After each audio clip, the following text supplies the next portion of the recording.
दोस्तों, आज हम भारतीय इतिहास इंडियन हिस्ट्री की एक नई श्रृंखला शुरू करने जा रहे हैं, जिसमें हम पूरे इंडियन हिस्ट्री पढ़ेंगे। इंडियन हिस्ट्री को 3 फेजेस में पढ़ा जाता है। एंशिएंट हिस्ट्री, प्री हिस्ट्री से लेकर के 700 एडी तक, मेडिवल हिस्ट्री 700 एडी से लेकर के 1750 एडी तक, और उसके बाद जो आता है उसे कहते हैं मॉडर्न हिस्ट्री।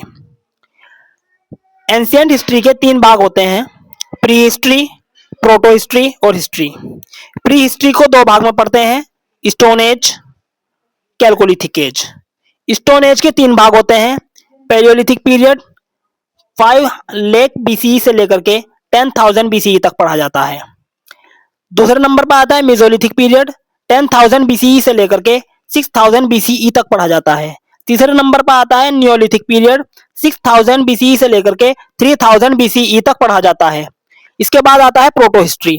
प्रोटो हिस्ट्री को भी हम 3 भाग में पढ़ते हैं, प्री हड़प्पन फेज 3,500 बीसीई से लेकर के 2,600 बीसीई तक पढ़ा जाता है।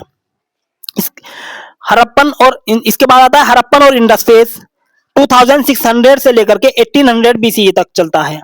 इसके बाद लेट हड़प्पन फेज 1800 बीसीई से लेकर के 1500 बीसीई तक। लेट हड़प्पन फेज में ही इंडस वैली सिविलाइजेशन का डिक्लाइन एंड डिसइंटीग्रेशन हो जाता है। इसके बाद आता है हिस्ट्री। ये शुरू होता है मुख्यतः एडवेंट ऑफ आर्यन से। अप्रोक्सीमेटली 1500 बीसीई से शुरू होता है हिस्ट्री। हिस्ट्री को भी अब इसके अंदर सबसे पहला आता है वैदिक एज। वैदिक एज को भी 2 भाग में पढ़ा जाता है, अर्ली वैदिक एज 1500 बीसीई से लेकर के 1000 बीसीई तक। लेटर वैदिक एज 1000 से लेकर के 6th सेंचुरी बीसीई तक लेटर वैदिक एज होता है। दोनों में फर्क इसलिए है क्योंकि 1000 बीसीई में ही आयरन की खोज हुई थी, तो इसीलिए इसे 2 भाग में पढ़ते हैं। आयरन की खोज से लेकर के लेटर वैदिक एज शुरू होता है, जहां से आयरन की खोज होती है। 6th सेंचुरी बीसीई में ही बहुत सारे कुछ रिलीजियस रिफॉर्म हुए थे, जैसे कि बुद्धिज्म, जैनिज्म का राइज हुआ था। यहाँ से यहाँ पे 16 महाजनपदास का राइज हुआ था। 16 महाजनपदास में सबसे पावरफुल महाजनपद था मगध। मगध में सबसे पहले शासन हरियंका डायनेस्टी करती है 554 से लेकर के 412 बीसीई तक। दूसरे नंबर पर आता है शिशुनाग डायनेस्टी 412 से लेकर के 344 बीसीई तक। तीसरे नंबर पर आता है नंद डायनेस्टी 344 से लेकर के 321 बीसीई तक। इसके बाद आता है मौर्य डायनेस्टी 321 से लेकर के 185 बीसीई तक। इसके बाद जो यहाँ पे डायनेस्टी होती है उसे पोस्ट मौर्यन एज बोलते हैं। ठीक है, पोस्ट मौर्यन एज चलती है 200 बीसीई से लेकर के 250 सीई तक। तो अब पोस्ट मौर्यन एज को हम 2 भाग में पढ़ते हैं, इंडिजिनस डायनेस्टीज और फॉरेन रूलर्स। इंडिजिनस डायनेस्टीज क्या होती है? सबसे पहले इसमें आती है शुंगा डायनेस्टी, दूसरे नंबर पर कानवा डायनेस्टी, फिर तीसरे नंबर पे सतवाहन डायनेस्टी।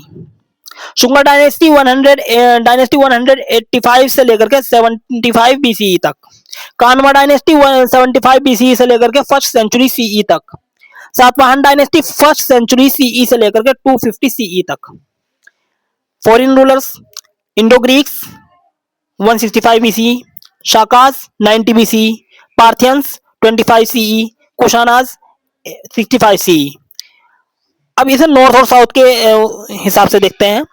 नॉर्थ में गुप्ता एम्पायर 250 सीई में इसका फाउंडेशन होता है। इसके बाद का बता रहा हूं। इसके बाद 319 से लेकर के 550 तक इसका डोमिनेंट फेज चलता है गुप्ता एम्पायर का।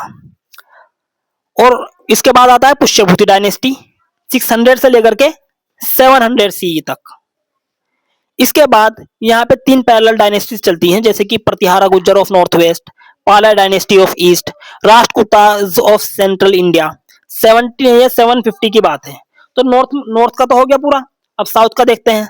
साउथ में संगम डायनेस्टी चलती है। संगम डायनेस्टी में आता है सबसे पहले चोला, चेरा, पांड्या। इनकी इमर्जेंस होती है 3rd सेंचुरी बीसीई में। डोमिनेंट फेज इसका होता है 1st सेंचुरी सीई से लेकर के 6th सेंचुरी सीई तक। इसके बाद by the beginning of 7th century CE में चालुक्यास और पल्लवास, ये चोला की जगह ये दोनों आ जाते हैं। इसके बाद 890 से लेकर के 1200 एडी तक पल्लवास की जगह मेन लाइन चोला आ जाते हैं। तो ये पूरा हो जाता है हमारा एंशियंट हिस्ट्री। ये एंशियंट हिस्ट्री की टाइमलाइन थी।